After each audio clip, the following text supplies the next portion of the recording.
ఇంకో ఎగ్జాంపుల్ తీసుకున్నట్లయితే for example age equal to మీకు థియరీలో చెప్పినట్లు ఏజ్ ఈక్వల్ టు 18 అనమాట.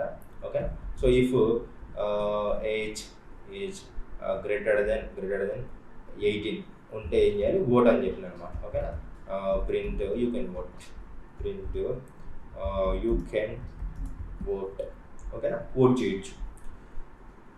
సో ఎలిఫ్ ఇంకో కండిషన్ రాసుకుందాం. ఎలిఫ్ కండిషన్ వచ్చేసరికి ఏంటంటే ఎలిఫ్ ఏజ్ ఒకవేళ ఈక్వల్ టు 18 ఉన్నా కూడా ఓట్ చేయొచ్చు. ఓకేనా,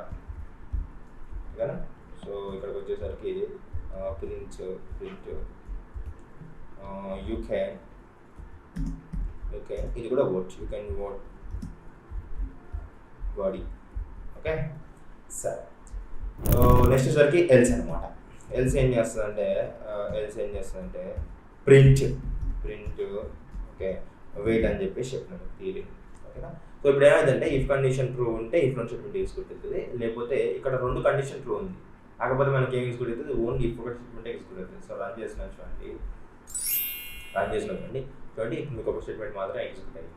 ఓకేనా, సో ఇప్పుడు గుర్తుపెట్టుకోండి, ఇక్కడ నేను ఏం చేశాను, ఏజ్ గ్రేటర్ దెన్ 18 ఉన్నాను, 18 ఈక్వల్ టు 18 ఒకటి ఎగ్జిక్యూట్ అయ్యింది. ఓకేనా, ఫర్ ఎగ్జాంపుల్ ఇక్కడ ఓన్లీ నేను ఇక్కడ ఒక 19 సంథింగ్ ఏదో పెట్టింటే నాకు ఫస్ట్ ఎగ్జిక్యూట్ అవుతుంది.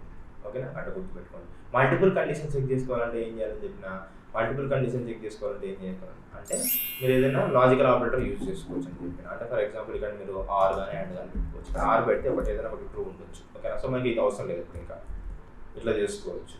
ఓకే, దీని రెండింటిలో ఏదో ఒకటి ట్రూ అయితే మనకు అవుట్పుట్ వస్తుంది. సో రెండింటిలో ఏదో ఒకటి ట్రూ అయింది అనుకోండి, యూ కెన్ ఓట్ అని చెప్పొచ్చు. అంటే యూ కెన్ ఓట్ అని చెప్పొచ్చు. సో మల్టిపుల్ కండిషన్ చెక్ చేసుకోవాలంటే ఆర్ కానీ యాడ్ కానీ లాజికల్ ఆపరేటర్స్ యూజ్ చేస్తారు కండిషన్ స్టేట్మెంట్స్లో. సో ఈ విధంగా జాగ్రత్తగా అయితే గుర్తుపెట్టుకోండి ప్రతి ఒక్కటి.